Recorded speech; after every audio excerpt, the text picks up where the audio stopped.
once I started creating a morning routine for myself, that's when I noticed myself actually accomplishing more towards the dream life that I wanted than I had ever prior accomplished in the past. And I think it starts for me, setting that tone in the morning. Hi, welcome to the AlignUs Mastermind podcast. I'm your host, Dr. Nikhil Sharma, and I'm really grateful and excited to have everyone here with us today. Also joining us on our panel, we have Chris Garner and Kevin Drummond. You guys can go ahead and introduce yourselves.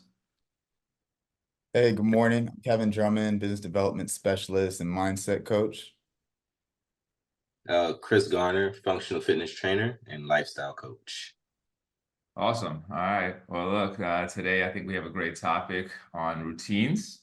And, routines is something that I had no idea about or really actually kind of despise for my entire lifespan until about a year ago, until I really realized how important routines are into creating and manifesting, the life that you truly intend to want to take upon.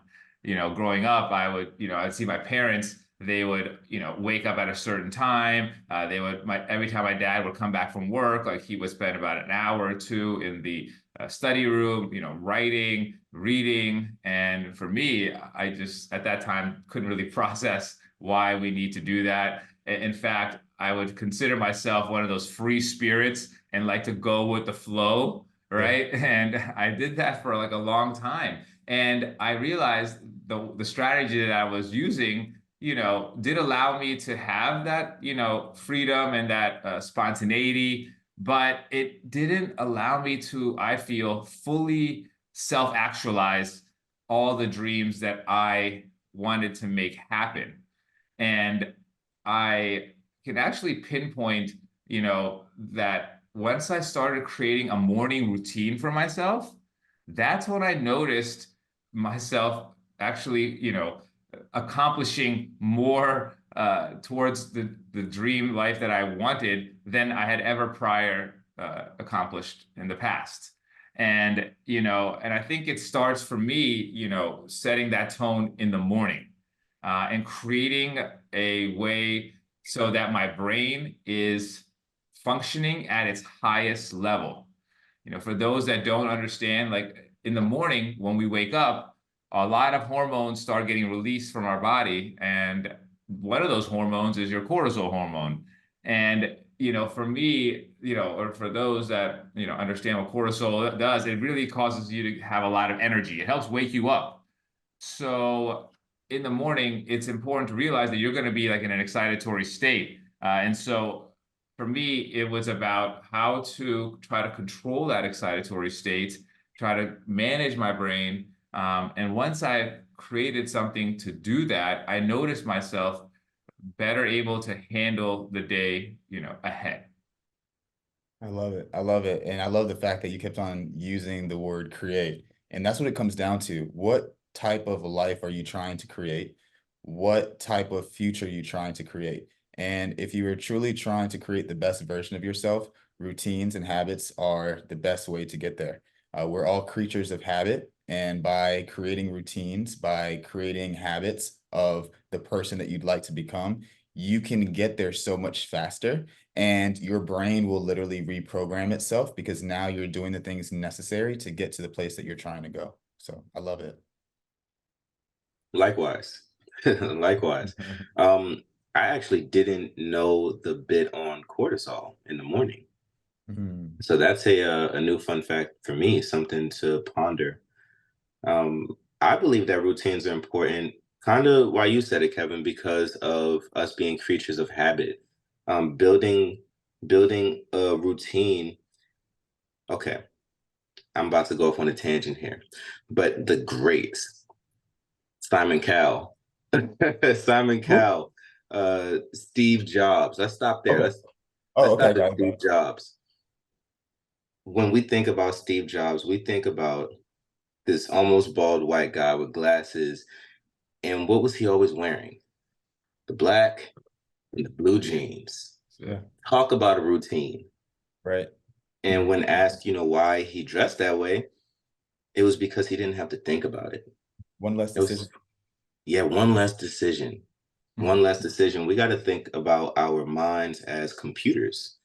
And you don't want to overload your CPU. You overload your CPU, and now you don't have as much room to pivot, as much room to respond, as much room to, like you all said, create.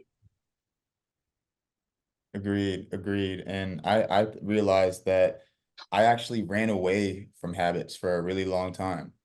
Call it self-sabotage, call it fear, but I didn't want to try to implement routines that I couldn't stick to because I used to have a severe problem with perfectionism. And if you can relate to that, you should definitely check out the podcast from last week that AlignUs that dropped on YouTube about perfectionism, because you're not the only person.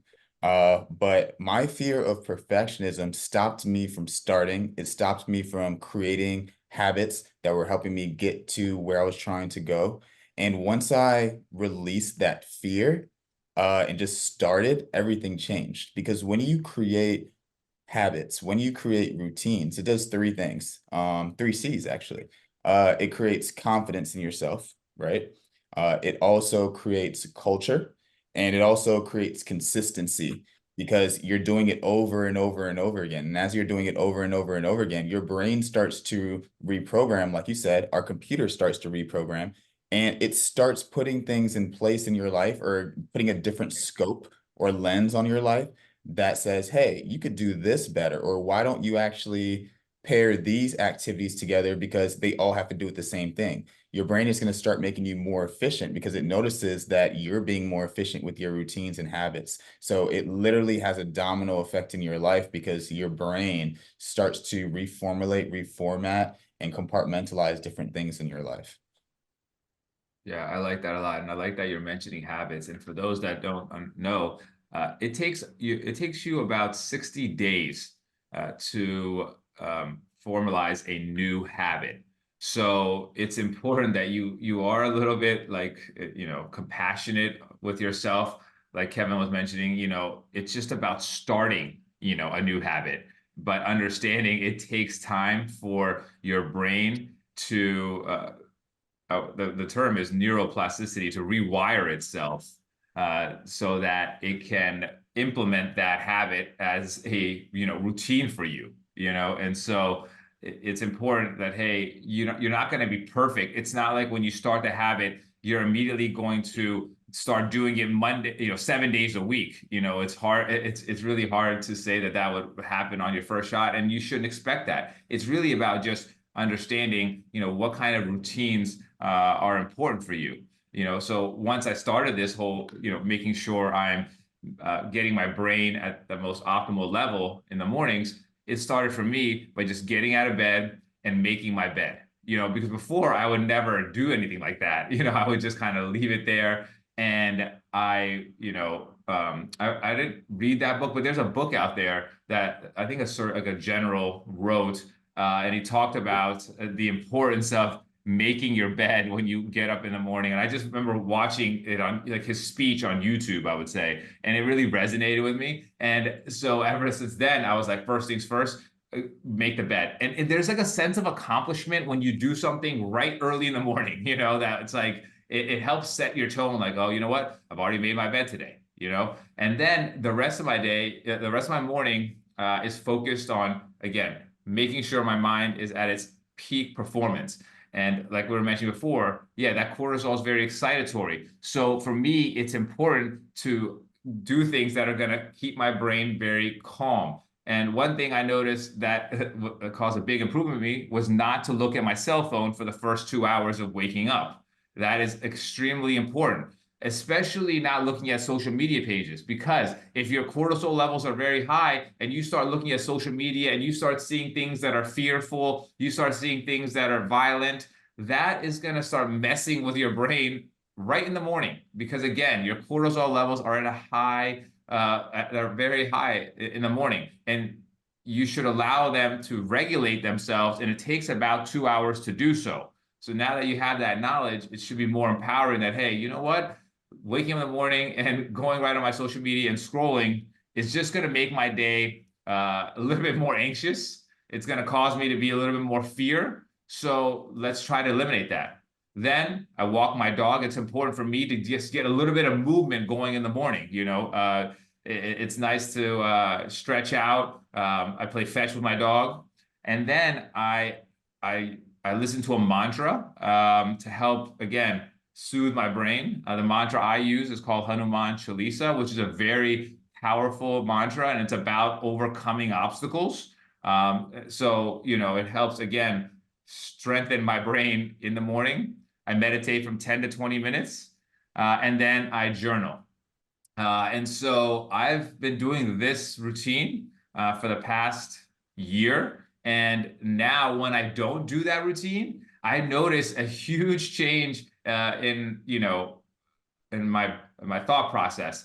If I'm not doing that routine, I tend to be more anxious. I tend to be, I have too many thoughts running through my head. I'm not, level-headed.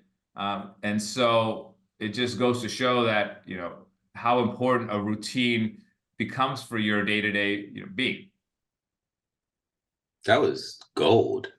That Yeah, was, a bunch of there's a, a, hun- a a lot. bunch of bars and a bunch of gems. Definitely. Yeah.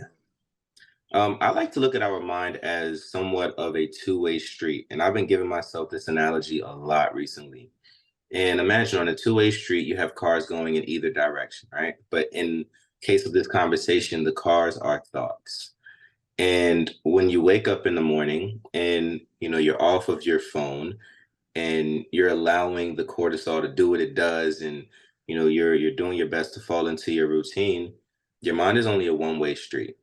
And I think it's fair to say that the three of us right now, we have one-way streets going on in our mind.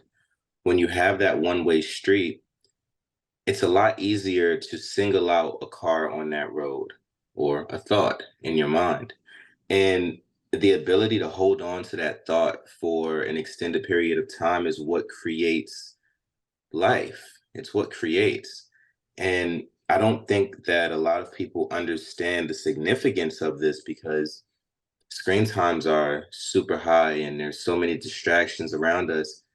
I believe that we're doing the world a service right now by speaking about the importance of preserving your mental capacity. Mental capacity is it's huge, and you reduce your, check this one out. I heard this one yesterday. Readjust my seat. You reduce your ability to respond. What do we know that as? We know that as responsibility. But we reduce our ability to respond when there's so much on our plate. When there's so much on our plate, we got this two-way street going. We don't have any routine. We don't have any consistency, anything to lean upon in our lives besides the one chemical that everyone is in love with, and it's dopamine. That pleasurable chemical going off in our mind. Um, we don't allow our minds to really exercise and grow and expand. I believe that. And then one more thing I wanted to say to what you said, Nick, was habits take about 60 days to form. Think about why they take 60 days to form. A habit takes 60 days to form because you have to do it in all different conditions. So I just want to show at least my truth when it comes to building a habit. I'm kind of like you, Nick. I love going with the flow. However, I understand the importance of being a well put together man. And a well put together man shows up rain or shine. It doesn't matter what it looks like outside, you're going to show up. Not for the world, not for your dog, not for your kids. You're going to show up for yourself, because if you don't show up for yourself, you're not going to show up for anyone else. And when you show up under these different conditions, now your brain has all of this data collected, and now it's able to say, okay, we've been here before. But if it's only been 2 days and you give up the routine, the brain is not gonna respond. No one brain is better than the other brain. Our brains are all equally as powerful. Imagine the best MacBook, and we're infinitely more capable than that MacBook. It's just about sticking to the routine and respecting our emotions. We don't have to allow the emotions to lead us. The emotions are somewhat of a GPS. They tell us which direction, how we're feeling, but we are not defined by those emotions. So I guess that's my speech on, habit and routine is go through it, rain or shine, no matter what. Go through that routine and give yourself enough time to, with a level head, say if this is working for you or not. I'm so glad that you brought up emotions. I'm a very emotional person, and I was mainly raised by my mom as a child, and she empowered me to go through my emotions, reflect on how I felt. But I didn't realize until I got older that you can't allow your emotions to guide your actions. It should actually be the opposite. Your actions should actually dictate your emotions. And one thing that routines do for you is it allows you to have a structure to go to regardless of how you're feeling, which you kind of alluded to as well. And Nick, I mean, you're amazing, man. I mean, he said that every single day he does movement in the morning with his dog. He meditates. He journals, right? These are three things that he goes to no matter what. So even if he wakes up, he's tired, something bad happened, with maybe a girlfriend or a relationship the night before, he still has the same structure regardless when he wakes up in the morning. And that's what the great thing is about routines is that it allows you to escape from the emotions that you may be feeling because emotions come and go. We're really just supposed to be aware of them, like you said, be respectful of them and see them, figure out, do they serve the purpose of what I'm trying to accomplish today? If they do, then compound it with your actions. If not, say hi, nice to see you, and let it go about its way.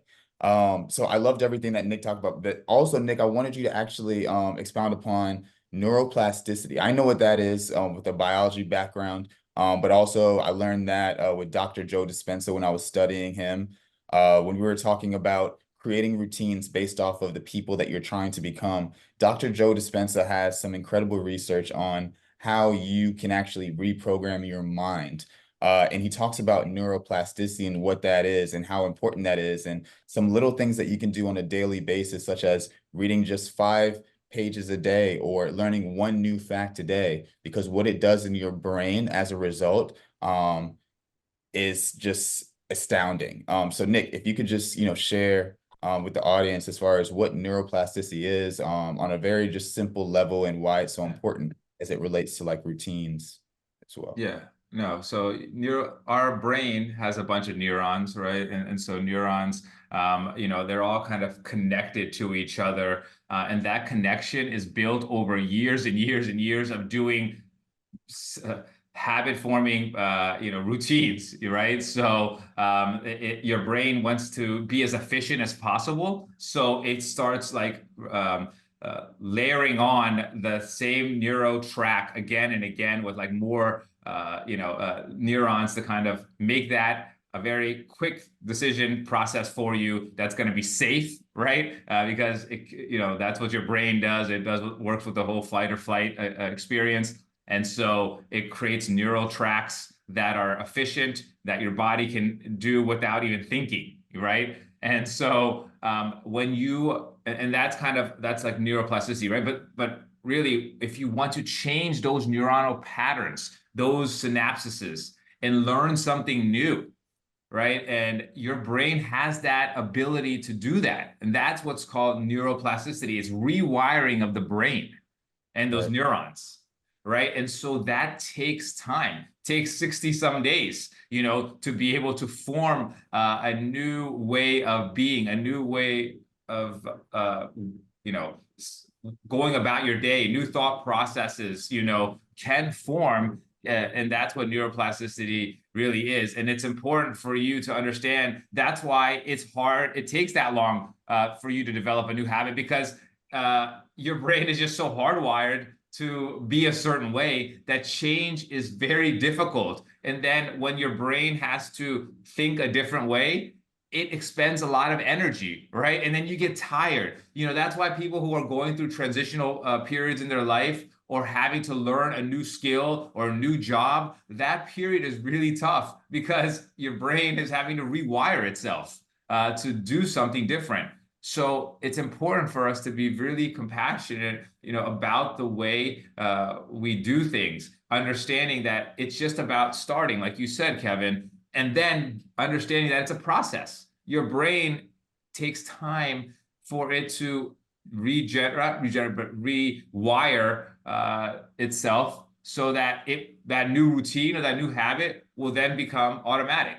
Now it's been a year since I've been doing this routine, and I can't like live without it, right? So I can't function properly if I'm not having that routine. My brain will be like, what's going on? It's you need get to meditating or make sure you're doing that journal. It's just how our brains work, and that's the beauty of it. People think that what we are is who we have to be, and that is completely false. I am just the way I am. I can't change. No, you can change. Your brain can change. The thing about change is that it's really effing hard. It's Yeah. really hard, and it's just about, if you fall down, you got to just keep on going. If you miss a day, if you miss 2 days, sometimes people have these New Year's resolutions and they're wanting to go to the gym like 4 or 5 days a week, right? That's a routine. But, things happen, right? People have babies. Then your time becomes very valuable. And, it's even more important when other things are starting to impact you in your life and you notice that your routine or your habit that you're trying to form is going by the wayside. It's important for you to be mindful of, hey, when can I get this routine of mine done? Do I need to wake up a little bit earlier before my kids are waking up, before my dogs are waking up, to get it done? Because there's always time in the day, but you have to be intentional about it. Ooh, that's a Mhm. good point. And I'm glad that you brought up, people have babies. So congratulations to Coach Chris, Yes. new father in town. Congratulations on Thank that. you.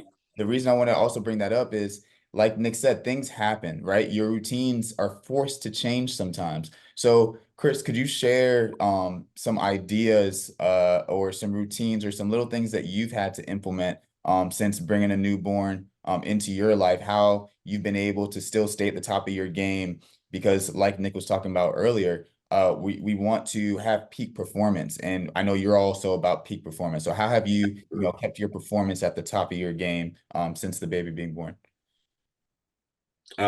First and foremost, thanks for shouting out the little one. It's a blessing.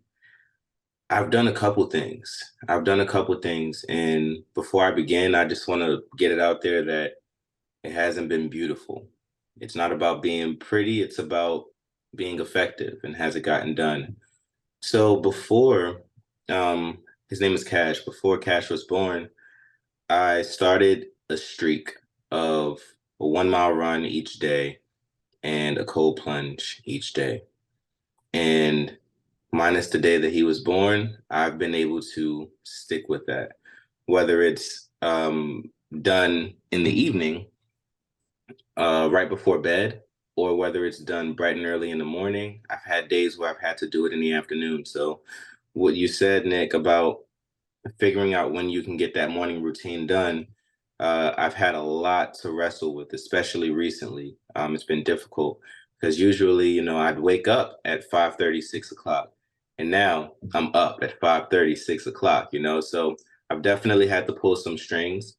What has really helped me though is understanding that we are our own best source of advice and information. And what I did actually, I don't know what triggered me to do this, but I wrote a letter to myself. And the letter, for some reason, came out completely unbiased. And this is the answer to the question, fellas. This is how I maintain peak performance. I wrote a letter to myself, and in the letter, it was from me to me. And we all understand that the conscious mind is not even who we are. Like we can go there, but the conscious mind isn't who you are. Your mind, it's an overseer. And when you tap into the overseer of your thoughts, there's an overseer of that thought. So we really, it goes deeper when we write, and it takes all of our attention away from this world. I believe that we are writing from our true self, or as close to our true self as we can get. So in this letter, what I did was I acknowledged all of my strengths, and I acknowledged all of, the work that I've put in. And we as humans all put in work, so I acknowledged all the books, the podcast, the cold plunging, the consistency, the meditation, the love and compassion that I have. I acknowledged all of these things, and I just told myself, listen, it's tough right now. It's not going to be easy. You're not going to make it look beautiful, but what do you put the work in for? What are we doing this for? If we are not going up, we're going down. So that's the long drawn out response. But essentially what I have done is I just put it all on the table for myself, because I don't like to keep secrets from myself. I think that that's a habit that, people may have, is we keep secrets from ourselves, and we don't want to put our issues or problems in the forefront because we don't want to look at that. But we need to look at that in order to improve upon that. So that is what I have done, and it's allowed me to pick and choose. Let me pick and choose how I want to spend my emotional energy. Do I want to get emotionally frustrated because this morning, my morning routine was ruined? Or do I want to understand that I can get back to it? Because kind of how you describe, Nick, that neuroplasticity, man, it's plasticity. We can still take that same routine, the same knowledge, and just apply it at a different point in the day. You just got to be willing to do it. 100%. I completely agree. If it's not working for you, or you're not able to get to a certain routine of yours in the morning, you still have the afternoon, you have the evening. And that's why it's important when you wake up in the morning to, if possible, to have just some moments of silence, so you can sit with your thoughts without being distracted, so that you can kind of plan out your day. And it's actually best, and the studies have shown, is that if you're able to journal in the evening time when you're doing like a self-reflection and you're thinking about what you need to get done in the morning, your subconscious is constantly working even when you're sleeping. So if you set your intentions for how your day is going to be tomorrow, or just have any kind of planning towards the next day, you're more likely to accomplish those intentions if you're setting them the day before, because again, when you're sleeping, your subconscious is constantly working. So when you wake up, you're not in this discombobulated state. You kind of wake up with an intention for the day. Like, oh yeah,